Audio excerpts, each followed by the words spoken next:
Гала-концерт продолжает танец Сертаки, студия «Истоки» и хореографический коллектив региональной общественной организации «Греческий культурный центр». Художественный руководитель Оксана Ракчеева, хореограф Ольга Куликова.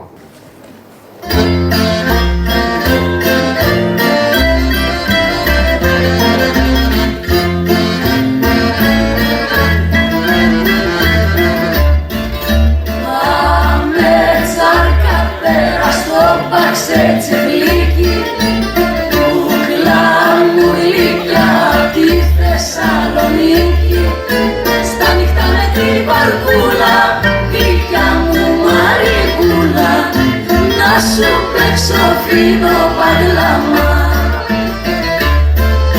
Στα νύχτα με την βαρκούλα, γλυκιά μου Μαρικούλα, να σου παίξω φίνο παγλάμα.